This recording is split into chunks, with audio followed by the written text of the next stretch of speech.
Si de algo saben las abejas, es de flores. Hay de todo tipo y para todos los momentos. Lo importante no es solo su color, tamaño o forma, sino lo que hace sentir cada una. Y para esos sentimientos trabajan. Igual que el Banco Central, que trabaja para hacer florecer la economía y que sientas estabilidad. Para ese sentimiento de tranquilidad. Para ese sentimiento de crecimiento y desarrollo. Para que la primavera llegue a todos los sectores y los planes de muchos den grandes frutos. Banco Central de la República Dominicana, 75 años trabajando por una estabilidad que se siente. Jessica realizó su sueño ecoturístico con la ayuda de Expo Fomenta Pymes Banreservas. Para ella trabajan Andresito y Julia, junto a otros habitantes de la zona. Los clientes de Jessica desean tanto aprender a surfear que Raquel llevó la escuelita que soñó a ser una hermosa realidad. Le pueden preguntar al piloto Luis Manuel, a quien le asignaron una nueva ruta de vuelo. O a Pilo, que ya sabe por dónde se le entra el agua al coco.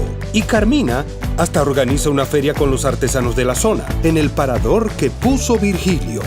Luis Manuel, Pilo, Virgilio, Carmina, Raquel, Andrés, Julia y muchos otros se alegran porque Jessica acudió a Banreservas.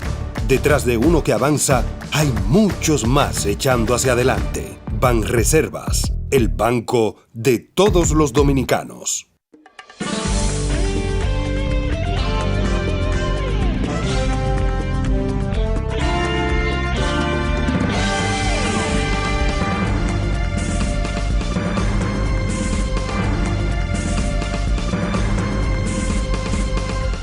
Muy buenas tardes, amables televidentes. Bienvenidos a su cita diaria crepuscular y nocturna en Teleimpacto, que es al final de la tarde despidiendo el sol y comenzando la noche. Ponga su caridad en buenas manos. Apoyen el Patronato de Lucha contra el Cáncer de Villa González Incorporado, una genuina institución comunitaria, gente de cristianísima formación, comprometida con los mejores intereses de la comunidad y de los más carenciados, desde luego. Esa suerte de proletariado rural. Apóyelo. 809-443-8010. El Hogar Escuela Santo Domingo Sabio, otra sabia decisión que usted puede tomar de apoyar a los salesianos de la Iglesia Católica, que son quienes regentan esa institución, para formar jóvenes en alto riesgo. Y todo el mundo sabe que los salesianos, en todo el mundo, los salesianos son verdaderos polinizadores, fecundadores, son gente para promover la formación humana, la formación de los jóvenes principalmente. Así que apóyelos, porque eso es una labor social extraordinaria para proteger a jóvenes, sacarlo a camino, a aquellos jóvenes que pueden ser atrapados por la delincuencia. Y es un hecho muy lamentable que un país tenga que pasar por esa suerte de orcas caudinas que está pasando, o que pasó El Salvador, un país pequeño que tuvo también en una situación de guerra, larga guerra civil, muy dura, guerra que tuvo muchos eventos casi bíblicos, se puede decir, matanzas, principalmente de muchos indígenas, gente rural, un ejército asediado y un ejército también corrupto, ese de El Salvador, y fue una guerra terrible que pasó El Salvador. Entonces, secuela de eso, terminan estas maras, todo este tigrismo, y eso, llevar a controlar eso. Entonces, fíjense cómo ha sido tan duro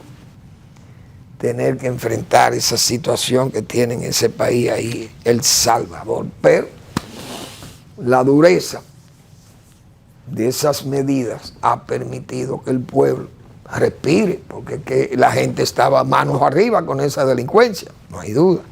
Jóvenes, la mayoría, toda una gran mayoría son jóvenes. Esos son los jóvenes en alto riesgo. Caen allí, se tiran a las bandas, los atraen, los bandoleros mayores los atraen y los involucran en el crimen. Y bueno, y fíjense cómo andamos nosotros aquí también, que hay muchas mentes y manos criminales que están acechando. Fíjense, 2 militares cómo han caído víctimas de la delincuencia. Vamos a hablar de esto porque entonces hay unas cifras ahí que el gobierno no quiere admitir, que hay delincuentes en grande cantidad y muchos actos de raterismo y de robos y atracos que la gente no lo reporta. Entonces en el cuartel, en la Policía Nacional, sí, hay atracos pequeños atracos, porque salen los más llamativos, los ponen en la prensa y entonces toman registro en la policía. Pero la gran mayoría de esos atracos, así en la calle y a plena luz del día, como se dice, y los nocturnos son más todavía, pero la gente no pone querellas. Usted pone una querella y ¿cómo va al cuartel? Y después que sale del cuartel ya usted tiene muchísimos enemigos porque el tipo lo citan para un tribunal y allá tiene usted que perder muchísimo tiempo y su trabajo yendo a causa, y es un desastre. Entonces, usted no puede creer en esa, qué sé yo, lucha antidelincuencia estadística, porque hay que llamarle así. Entonces eso no es real. La realidad es mayor, porque es que hay muchos de estos eventos dañinos y que le crean temor a la gente y que la gente no va y lo denuncia, no pone querella de ellos. Entonces eso no se registran como número. Y sigue la gente con temores de noche. Usted ve un motorista, usted va en un sitio, puede ser un sitio residencial, y usted ve un motorista y ya usted anda sospechoso que ese motorista puede ser un delincuente. Entonces, imagínense un país que esté en esas condiciones. Yo me imagino El Salvador cómo era que andaba. Oigan cómo era, que esas bandas de los maras, esa gente tenían un estado dentro del estado, un estado delincuencial dentro del estado. Es decir, cobraban impuestos y todo eso a los comerciantes, a los dueños de autobuses, y todo el que genere negocio tenía que pagarle a ellos, porque si no eran víctimas de sus maquinaciones y de sus acciones, peor. Hay que apoyar este tipo de casa de albergue, vamos a llamarle así, o de servicio comunitario, servicio a los jóvenes que están en alto riesgo. Avenida Independencia, casi esquina Avenida General Gregorio Luperón en Santo Domingo. La economía dominicana. Bueno, ayer dijimos que la economía, según anunciar el Banco Central, creció 4.6% interanual en el mes de enero con respecto al mes de enero del 2023. Entonces hay que entender que esos son números muy positivos, muy buenos. El banco, no hay duda que con ese comportamiento mantiene su política de tasa de política monetaria, ha decidido mantenerla en un 7%. Es decir, el mismo número que ha venido sosteniendo el banco, y que entiende que esas tasas tienen que estar ahí porque todavía las tasas están altas en el exterior. Y entonces la gente sabe que si usted baja aquí y tan alta allá, la gente se lleva el dinero de aquí, salen los capitales, porque nadie es tonto, como dice. Pero el banco sabe que esas cosas, según estiman los técnicos del Banco Central, para mediados del año 2024, esas grandes economías en Estados Unidos, la zona euro, pueden comenzar a bajar las tasas de interés, y entonces aquí se hace lo mismo, para evitar eso que hemos dicho, las fugas. Entonces, el banco ha anunciado, además, vamos a ver, las demás tasas, porque hay una tasa que se llama la tasa de facilidad permanente de expansión de liquidez o reposo. Esa tasa está a un día 7.50% anual. Esa es la tasa de interés. Y la overnight, que es la tasa de depósitos remunerados, esa está en 5.50 anual. Esa es la overnight que le llaman. Bueno, la inflación ha bajado a 3.32%. Y en Estados Unidos la inflación está en 3.1. Estados Unidos se ha planteado bajarla a 2, que era donde estaba antes. Y está en 3.1%. La meta, repito, es 2.0. Entonces habrá que esperar. El petróleo está a $78 el barril. Es caro, muy alto para nosotros, 77 o $78. Son números peligroso, porque hay que hablar también de ese tipo de desinflación, que ha bajado esa inflación a 3 puntos y algo la nuestra desde 9.64, pero eso es una desinflación estadística, hay que decir, yo le voy a llamar así, porque la gente se queja de que los artículos están caros. Los medicamentos están caros, los artículos de comida, la comida, los alimentos están caros, los medicamentos están caros, los combustibles están caros y fíjense por dónde va el petróleo. Más la energía está cara, el costo de la energía es cara y las facturas también no están baratas y hay apagones, no hay duda, porque hay apagones menos intensos, desde luego, que aquellas tandas preocupantes y dañinas de apagones, pero no estamos así. Pero esa desinflación estadística, es decir, baja la inflación, pero los precios se resisten, no quieren bajar los precios, y la gente, principalmente en el área de la comida, porque la gente, no hay duda que las medicinas, si están altas, pero uno no está tomando medicina continuamente, a menos que sean medicamentos ya que ustedes están recetados, prescritos por los médicos y que usted tenga que tomarlo a diario, cuestiones cardíacas, cuestiones emocionales, qué sé yo, de nervios y esas cosas, o los problemas de, qué sé yo, asmáticos, o problemas de ese tipo de enfermedades, diabetes, etcétera, cardiovasculares, que se necesitan medicamentos continuos. Entonces la gente sabe que esos medicamentos han subido mucho, los antibióticos también, más aquellos antibióticos especializados. Entonces la gente se queja de eso, que aunque haya una desinflación estadística, los precios se mantienen altos, no quieren bajar.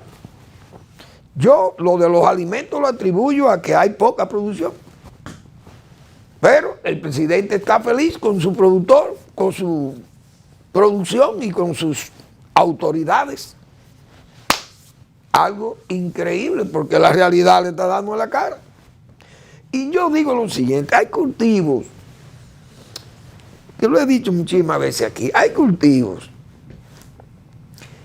que si se venden caro es porque hay escasez, porque esa es la realidad. ¿Por qué el cacao vale más de $6.500 una tonelada de cacao, como hemos dicho aquí tantas veces durante tantos años? ¿Por qué sube el cacao? ¿Por qué bajó el cacao? ¿Y por qué cuando bajó a 1.800, yo recuerdo que nosotros señalamos aquí que ¿cómo que? Abiyán es un muelle, creo que de Costa de Marfil, creo que de Costa de Marfil o de Ghana, no recuerdo bien, pero creo que de Costa de Marfil, Abiyán.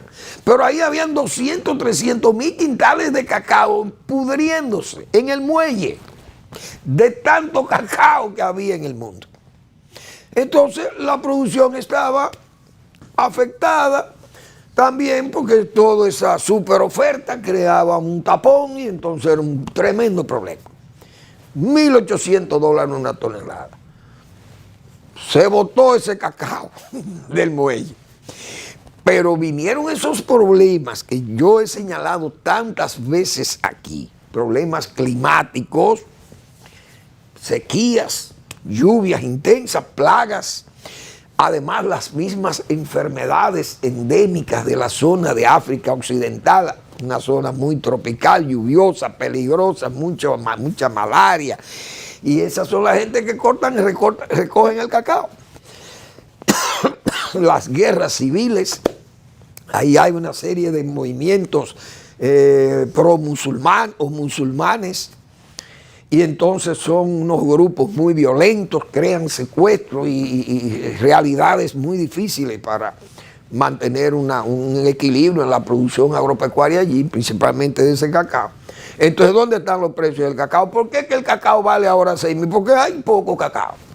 Y lo hemos dicho aquí mismo, ya se está resintiendo y se va a resentir durante el año cacaotero, porque todo el mundo se sabe aquí, todo el que sabe de eso sabe que los ciclones le hicieron mucho daño. Primero sequía, luego ese ciclón Fiona, otro ciclón más que recuerdo que pasó, y después las lluvias de noviembre y todo eso, muchísimos problemas que han afectado a los productores. Entonces, cuando no hay producción, los precios suben. Verbigracia, cacao. Verbigracia, plátano aquí. ¿Por qué el plátano está caro? Porque no hay plátano. Y eso, que yo he dicho aquí, que el guineo ha ido, como dicen, escoltando la crisis del plátano. El guineo de exportación, que ha creado una crisis a los exportadores. De más de 200 furgones semanales no salen de bananos hacia la Unión Europea y los Estados Unidos. ¿Por qué? Porque el banano está presionando, o el precio del plátano presiona al banano, y muchos productores prefieren vender localmente aquí porque están, como dicen, ganando oro. Versus los exportables, que parece que tienen precios más bajos, y ellos desplazan la producción hacia el mercado local. Entonces, ¿cómo vamos a hablar de una superproducción, como dice el presidente en un discurso que vamos a tener que seguir diciendo que no es más que un marco prometedor para acciones futuras? Pero vamos a hablar de eso más luego. Creo que tengo unos puntos ahí que quiero dar. Primero, tratar. Tengo que poner excusa porque ayer hubo un gazapo con un pero al final, pero el pero era para anunciar el trabajo del doctor Marino Vinicio Castillo, que los miércoles el doctor Castillo publica su blog La Pregunta. Entonces, ayer, miércoles, el doctor publicó 2 actitudes de un antes y un después de las elecciones municipales del febrero tormentoso. Ese es el título, un poco largo, pero se entiende, del trabajo de ese recto juicio de razón y de palabra de Marino Vinicio Castillo. Bien, entonces, señores, hoy lo que estamos sujetos al régimen simple de tributación, como se le llama a esos, los que pagamos impuestos, tenemos que pagar. Hoy es el día límite para esa categoría simple, simplificada, donde caemos muchos micro negociantes. Hoy se pagan los impuestos, y ustedes saben el derroche que ha habido en este país con este gobierno y los demás gobiernos, pero este más, porque es que este gobierno se está distinguiendo. Ese es su sello de identidad, el derroche. Gastos extraordinarios. Entonces nosotros pagamos los impuestos para que entonces los míos, lo que yo pagué hoy, yo tengo que pagar hoy de mis impuestos. Eso se lo están bebiendo los ministros, probablemente se lo han comido hoy en los restaurantes. El ministrillo de Industria y Comercio de este gobierno anda por Dubái. Ese está consumiendo lo que yo pagué de mis impuestos hoy. en la Dirección de Impuestos Internos, y así miles o millones de dominicanos tenemos que pagar nuestros impuestos para que estos ministros y estos funcionarios y estos gobiernos manirrotos gasten el dinero en forma abusiva. Porque fíjense cómo es. Este gobierno, yo he dicho que ha gastado 4.5 billones de pesos. Y vea la obra. Porque eso no lo digo ahora por este asunto de las elecciones. Lo he venido diciendo hace mucho tiempo, que este gobierno, desde que se inició, anunciaron políticas de austeridad, pero todo fue un aguaje y todo fue un marco prometedor, como se dice, para acciones futuras. Promesas y promesas y promesas, pero gastos y déficit y gastos y préstamos para cubrir los gastos y más préstamos, pensiones, tarjetas de solidaridad, comida, comedores económicos para dar comida servida ya hervida, bonos navideños, bonos electorales, bonos votos. Dios mío, qué derroche liliciano tenemos en este país. Vamos a la pausa.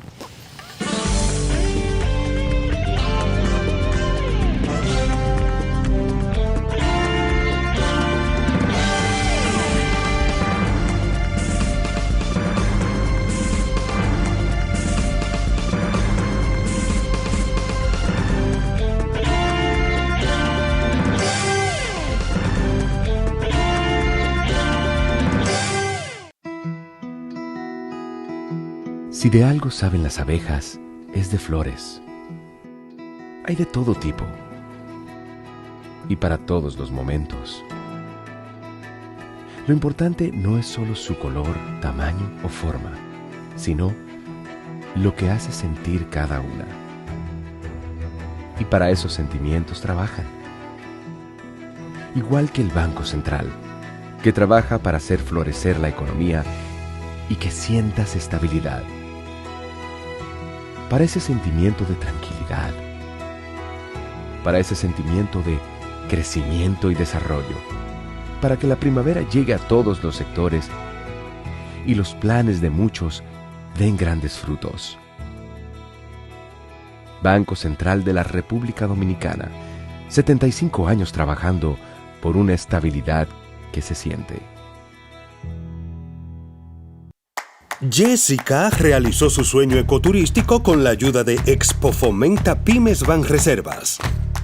Para ella trabajan Andresito y Julia, junto a otros habitantes de la zona. Los clientes de Jessica desean tanto aprender a surfear que Raquel llevó la escuelita que soñó a ser una hermosa realidad.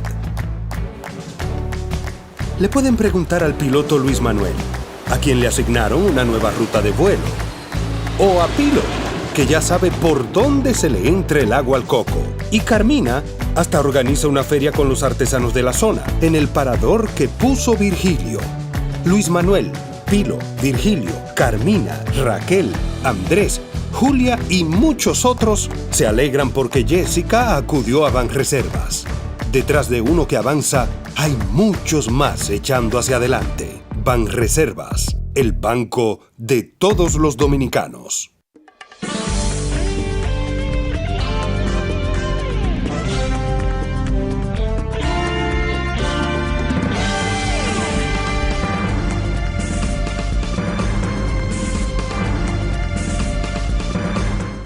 Bueno, evidentemente que el gobierno va a seguir usando la política liliciana de gasto, el árgana liliciana. Ya no hay mula, digo árganas por el envase, pero ya no se usan las mulas, ahora se usa el plástico, ahora se dan las tarjetas. Pero yo digo lo siguiente, ¿por qué si el gobierno tiene una obra ejemplar, como señala el presidente, por qué tiene que ser tan dadivoso, tan limosnero? ¿Por qué el gobierno tiene que apelar a esa política de captar el voto contrario y no contrario? Captarlo sobre la base del dinero. ¿Por qué? Eso me deja a mí ciertas preguntas, porque la verdad es que el gobierno debiera sustentarse en su obra de gobierno. Yo he dicho que este es un gobierno sumamente callejero, un gobierno coloquial. Fíjense, ayer el presidente, viendo una lanchita patrullera de Colombia que vino aquí, el presidente va a eso, le sobra el tiempo. Y el palacio huérfano probablemente allí, ausente de ese poder que tiene que estar el presidente. Pero le sobra tiempo para todas esas cosas. Entonces este es un gobierno raro.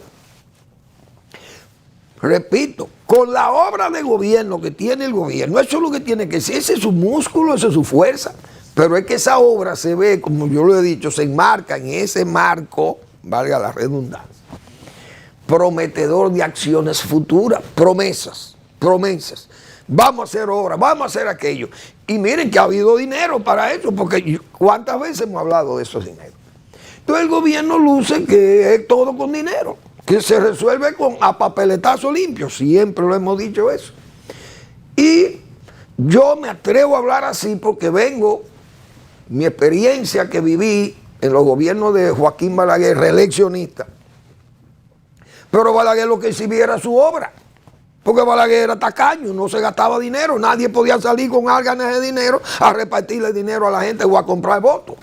Balaguer lo que exhibía eran sus obras, que la oposición se sentía hasta mal, que no inaugure, porque es que es un problema inaugurando el hombre. Incluso lo hicieron hasta renunciar un mes, tuvo que salir de la presidencia, Joaquín Balaguer, cuando don Manuel Ramón Ruiz Tejada era el presidente de la Suprema Corte de Justicia y fue presidente por un mes. Y a Balaguer tuvo que salir. Se le exigió la oposición y él salió. Entonces, Balaguer lo que exhibiera su obra como reeleccionista. Leonel Fernández incluso lo que exhibió fue su obra como reeleccionista. Esa es la pura verdad. Aquí, ¿qué exhibía Leonel Fernández? Bueno, sus metros, sus elevados, sus políticas que hubo hacia el país, hacia afuera, también su política exterior, las obras públicas que se levantaron a nivel nacional. Eso era lo que exhibía Leonel Fernández. Pero esta forma de hacer política regalando dinero y estas cosas, yo no había visto esto. Yo lo he confesado muchísimas veces y así me imagino que muchos de mi edad que vivieron aquellas épocas que yo señalo aquí, saben que esa cosa no se podía así, ¿no? Lili nada más, que usaba el dinero en forma directa para ir a comprar voluntades. Este gobierno lo está haciendo. Entonces vemos elogios en los comerciantes, los grandes empresarios, ese tipo de burguesía superior y burguesía alta, casi preoligarquía y oligarquía. Usted le pregunta, ¿cómo tuvo el discurso del presidente? Optimista. Un discurso muy positivo, un discurso progresista. Muy bien, las cosas están muy bien, pero claro, los 30.000 millones de dólares y el 4.5 billones de pesos se quedan en las manos de los poderosos. Se distancian los ricos de los pobres cada día más, como se dice. Entonces, esos grupos poderosos económicos les va bien y se sienten bien, muy bien. Y fíjense que pagan muchísimos impuestos, pero a ellos les importa pagar impuestos porque muchos evaden y otros, aunque paguen esos impuestos, son de sus grandes ganancias. Entonces está todo muy bien. Pero no es verdad que todo está bien y entonces es lo que yo digo. Entonces, ¿por qué los gobiernos tienen que usar tantos recursos y un asedio por comprar los votos de los demás? Esas cosas, yo no sé si los números de estos números, porque fueron tan pírricos los números de la oposición, los del gobierno fueron bastante sólidos, musculosos, de aquel 22 que votó, que se dice, que de ese voto fue solamente un 22% de la legitimidad, y es verdad. Ahora, el gobierno dijo que la oposición no tenía más de 24%. Yo me acuerdo, el presidente dijo, no, nosotros tenemos un 70%, la oposición no llega a 24%, pero sacó 40%. De ese 22%, o mejor dicho, de ese 30 o 40% que votó, la oposición sacó 40%. Bien, el gobierno sacó un 51%, no sé, algo así. Pero la oposición sacó casi un 40%. Un voto que todo el mundo sabe que fue inducido, comprado para que la gente no fuera a votar y otros para que fueran a votar. Entonces, a quien se le ofrece dinero no son, como yo he dicho, a las circunscripciones donde vive la clase media alta y media baja o media media. Se llega a la periferia porque es la gente que está más accesible, al que paga para que usted le alquile su cédula o no vote, para que usted vaya a votar a su favor, qué sé yo, hasta una cadena, como antes usaban la cadena. El PRD se inventó la cadena, que era un voto ya previamente sellado, marcado, firmado y todo, y con ese voto usted llevaba, metía ese voto y traía el voto suyo, y usted metía el voto ya que le habían dado previamente sellado, firmado y marcado. Entonces usted traía el voto limpio, y al traer el voto limpio, usted traía ese voto para hacer lo mismo, para a otros votantes entregarle el voto ya previamente marcado. Era un voto legal, porque era un voto legal. Por eso las casetas se cambiaron. Ahora no hay casetas, ahora hay un podium de cartón, pero el votante lo ven los delegados y todo el que esté ahí, y los funcionarios de la mesa ven al votante. El votante no puede meterse en un bolsillo un voto y sacar y guardar y sacar uno del bolsillo y doblarlo. O sea, se ve muy evidente. Entonces hubo que cambiar, pero ese sistema, ese fraude se lo inventó el PRD. Es de la cadena. Desde el 78 venían engañando a Balaguer con ese fraude. Me acuerdo yo. Pero eran casetas cerradas y la gente podía hacer todas sus malandrinadas ahí dentro de la caseta. Pero ya no hay casetas. Repito, ahora lo que hay es un podium de cartón donde usted apoya, marca y se ven todo lo que usted hace. Los movimientos, si hay movimientos raros, se notan. Y ya la cadena no funciona. Pienso yo que ya eso no funciona, pero eso es preocupante. Que el gobierno siga con esa política, y parece eso es lo que va a seguir ahora en mayo. La oposición, nosotros hemos dicho aquí, la oposición no puede seguir cocinando con agua tibia, porque con agua tibia no se cocina, decía Maximino Canelo, alcalde pedáneo.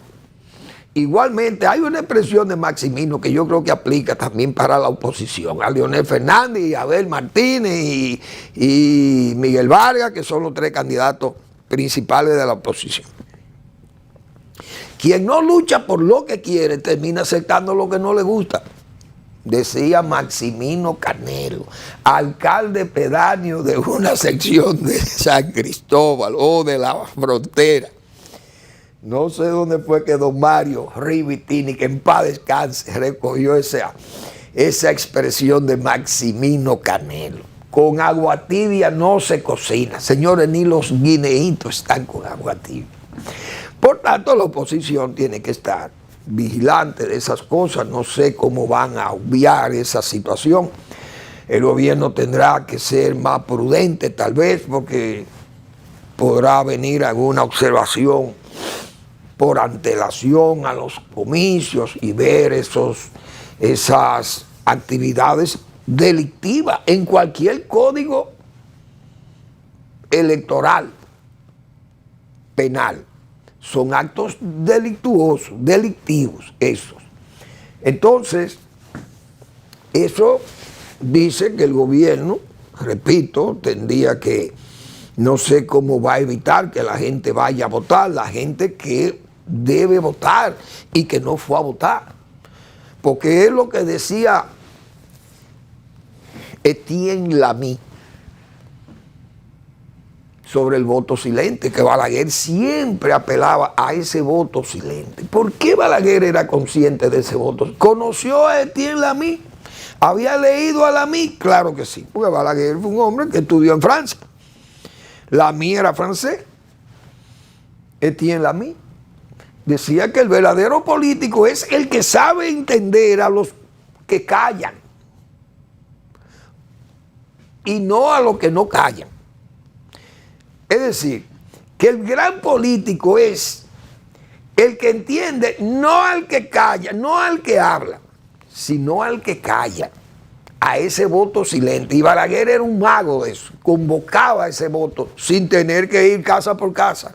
Pero Balaguer exhibía una obra, la obra que su gobierno había hecho. La oposición tiene que exhibirle o recordarle a ese votante, recordarle su obra. También el gobierno actual le recordará a ese votante que esa oposición que hoy está ahí en la oposición no tiene méritos para volver al poder. Ese es su discurso. Y que ellos lo están haciendo mejor que aquellos. El gobierno tiene que defenderse.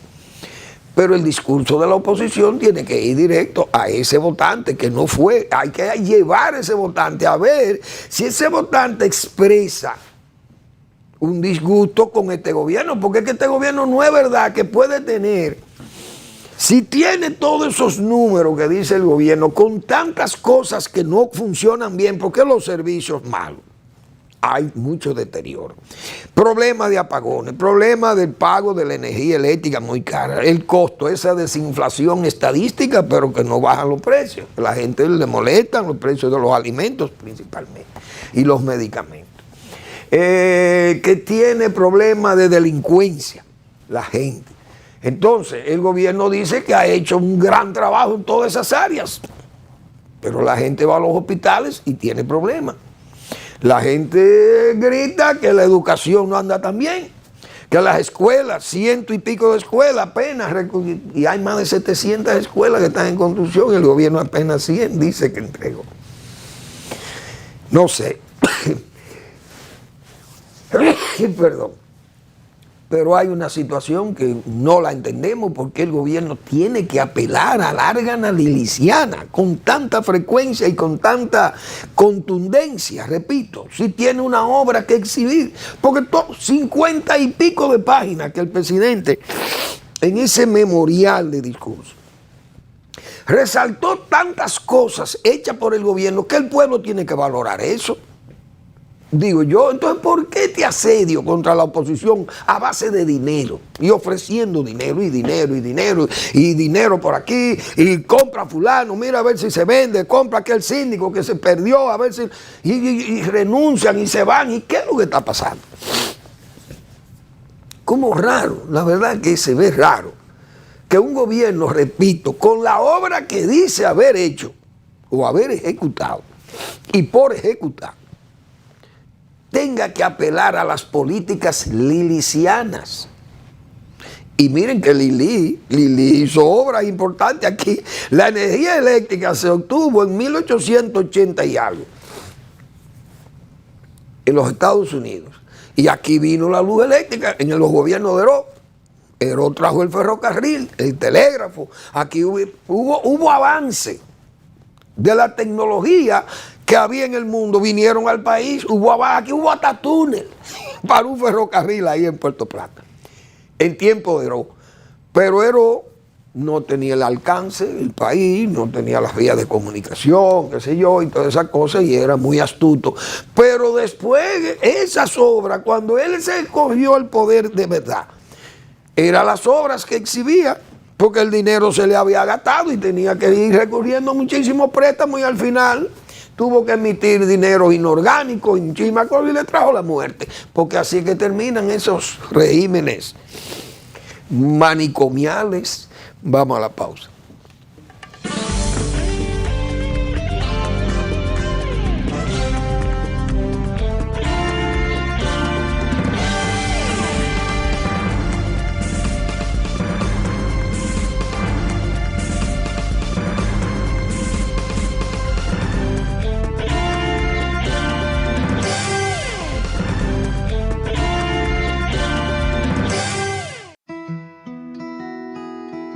Si de algo saben las abejas, es de flores. Hay de todo tipo y para todos los momentos. Lo importante no es solo su color, tamaño o forma, sino lo que hace sentir cada una. Y para esos sentimientos trabajan. Igual que el Banco Central, que trabaja para hacer florecer la economía y que sientas estabilidad.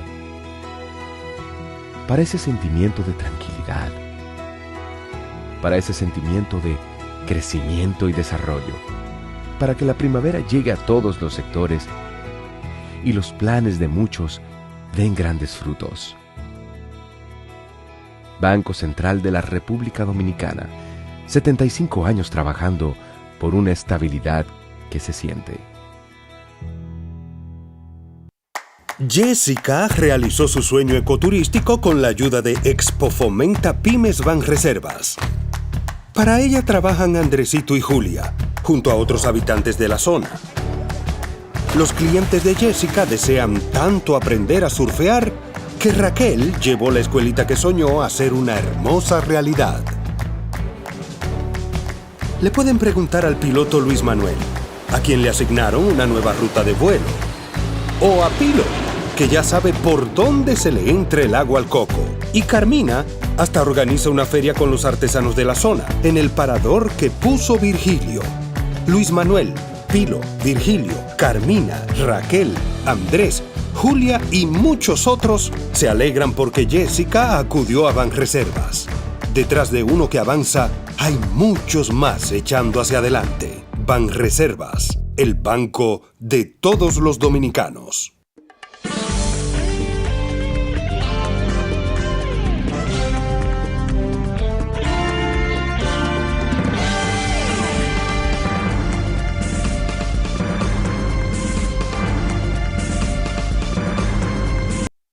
Después de los resultados de febrero,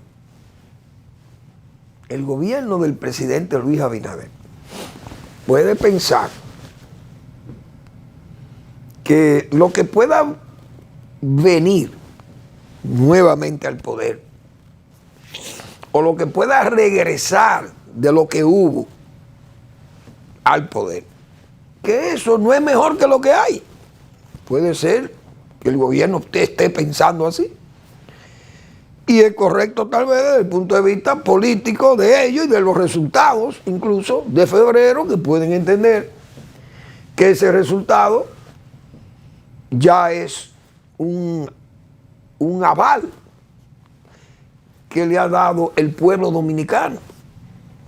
Pero como son unos números que han salido de un porcentaje muy bajo de votantes, hay que entender que todavía hay una masa muy alta de votantes, principalmente en estos grandes centros,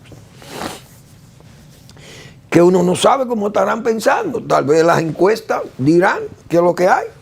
Yo siempre he dicho que las encuestas que el gobierno maneje y los números que den, esos números, de acuerdo a los números, repito, se van a disparar los tiros, o a Leonel Fernández o al señor Abel Martínez principalmente, que son los dos líderes que están en la oposición, con más posibilidades de quedar ahí. Bueno, el gobierno parece que jugaba a que podían unirse.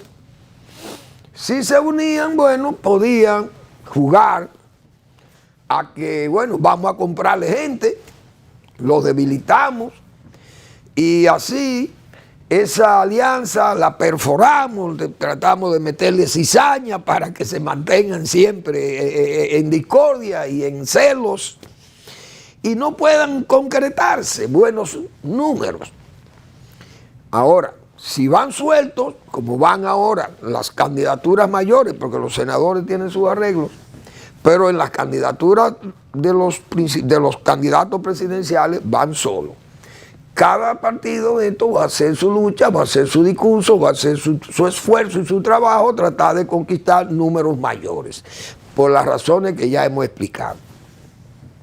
El gobierno, repito, puede jugar a que lo que viene o lo que regresaría no es mejor que lo que hay. Y que lo que hay es mejor que lo que hubo, también. Pero, también hemos dicho nosotros, hay que tener cuidado, porque también existe la certeza de que los pueblos no pueden vivir sin esperanza. Eso es una certeza. Y los pueblos no pueden vivir sin esperanza. Y como si usted no le brinda todo lo que ese pueblo quiere, por eso es que digo, esas masas silentes todavía, más que los silentes, abstentes, porque además de los silentes están los abstentes, que son más que los silentes, o los abstencionistas, para ser tal vez un poco más claro. Es un porcentaje muy alto. Esa gente, muchos de ellos viven también de la esperanza, la certeza de que no se puede vivir sin esperanza. Y en cualquier descuido que pueda tener el gobierno, repito, porque si hay un discurso que conecte con esa gente, el gobierno podría verse en una dificultad y perder y no retener el poder, incluso, porque eso es delicado.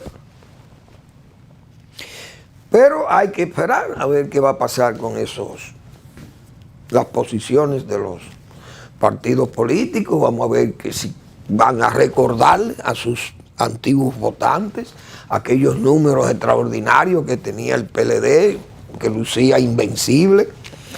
Si lo único que tiene que exhibir son sus obras, los resultados de sus gestiones, su obra social, su obra material, si todas esas obras que hoy son funcionales, si la gente recordará todo ese esfuerzo, porque el PLD, tanto de Leonel Fernández como del propio Abel Martínez, tiene más que exhibir, porque este gobierno nada más tiene 3 años y medio. Aquella gente se pasaron 20 años gobernando el país. Pueden exhibir muchas cosas de las cuales se está beneficiando toda esa gente que no fue a votar. E incluso de lo que también se le impidió que votara, porque si usted le dan un dinero para que usted no vote, ven, alquílame tu cédula, también eso es restárselo. Lo buscarán de nuevo, es verdad, porque el gobierno anda en eso. Pero, repito, aquella gente que vive en áreas de un edificio y una cosa, usted no le puede ir a albergar allí de que yo me voy a comprar ese voto con 2,000 o 3,000 pesos. A una gente que vive en un 10, un 7, un 6 pisos, usted no va a ir ahí, porque usted no puede. Porque primero no lo van a dejar entrar. Entonces eso es muy complicado. Bueno, la verdad que eso es una cosa que es un problema. Al gobierno que trate de reforzar las esperanzas en el pueblo dominicano, de que serán mejores ellos que los que hubo y que los que puedan venir, que el país va a estar mejor con ellos que con lo que estuvieron, porque hay que pelear en mayo. Las elecciones se van a pelear en mayo, no hay duda de ello. Claro, la oposición va en desventaja porque no es lo mismo luchar contra el poder, es verdad. Pero aquí se han perdido elecciones desde el poder. Vamos a estar claros. Aquí el PRD perdió en el 86 desde el poder. Balaguer perdió aquí en el 78 desde el poder. Aquí perdió Hipólito Mejía desde el poder. El PLD perdió en el 2000 desde el poder. El PLD volvió a perder en el 2020 desde el poder. Entonces el poder pierde elecciones también, no se retiene el poder. Y si usted ya no representa la esperanza nacional, porque ya no es el PRD, es el PRM que le ha heredado aquel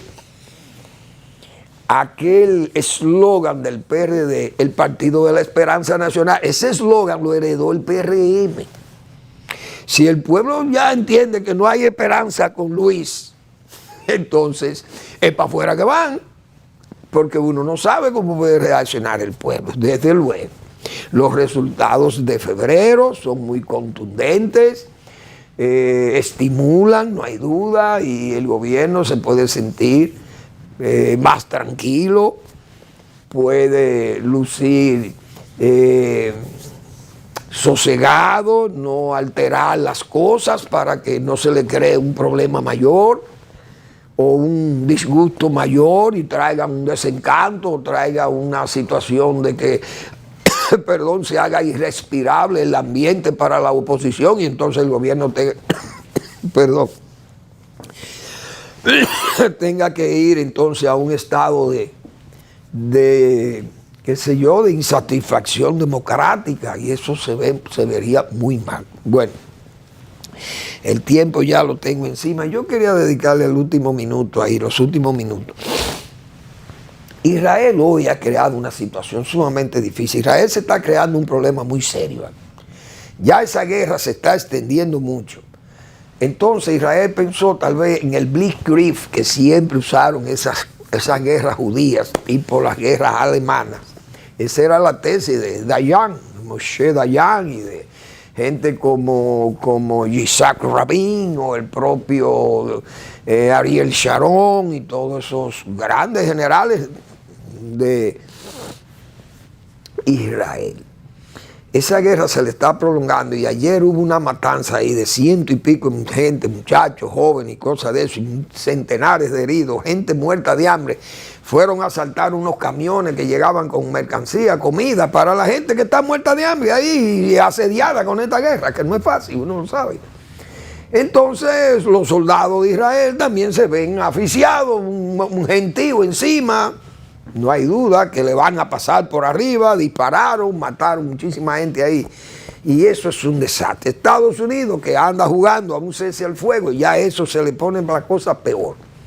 Estados Unidos, ya el propio Biden ha señalado que quiere un arreglo, o por lo menos un cese al fuego, a ver si le pueden buscar una salida a aquello. Pero esa situación se le está yendo de la mano a Israel y yo creo que le va a perjudicar más a Israel si no se termina esa guerra rápido, o si no determinan ellos, claro, hacerla rápido, pero contra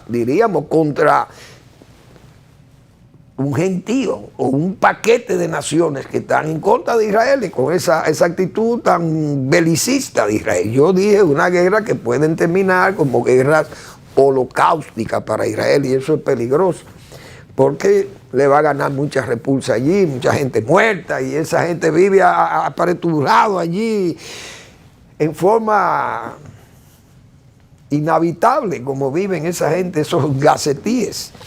En Rusia, el genocida habló ayer en un informe a su nación, el genocida de Rusia, que cada día parece más un dirigente caucásico, de allá del Cáucaso, más lejano.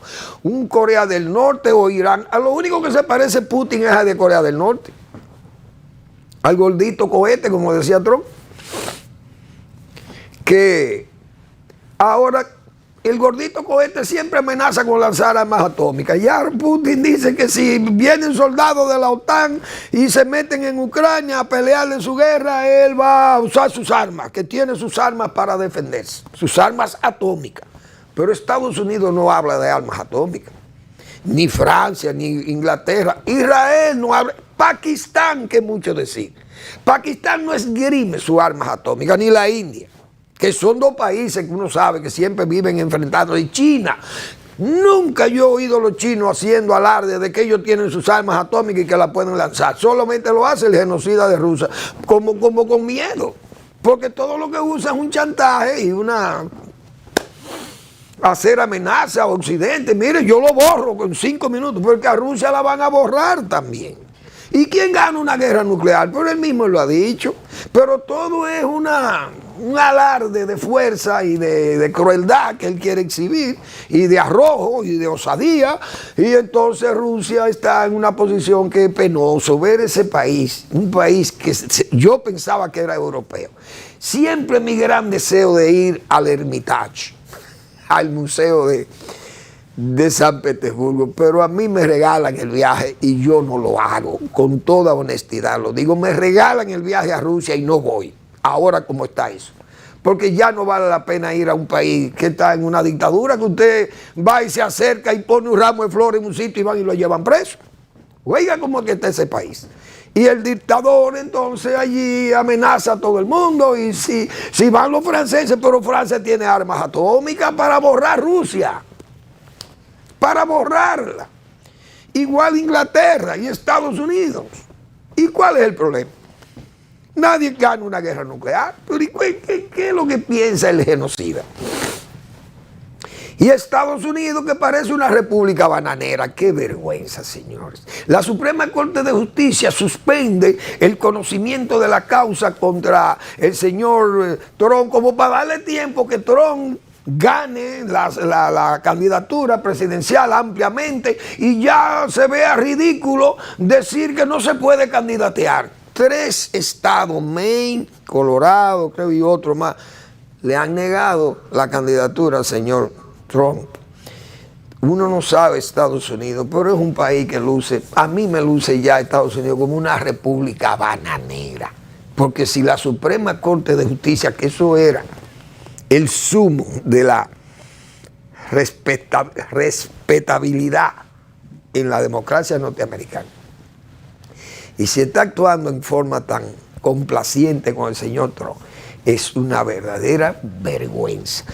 Gracias una vez más. Nos vemos mañana en otra entrega de Al Final de la Tarde, despidiendo el sol y comenzando la noche.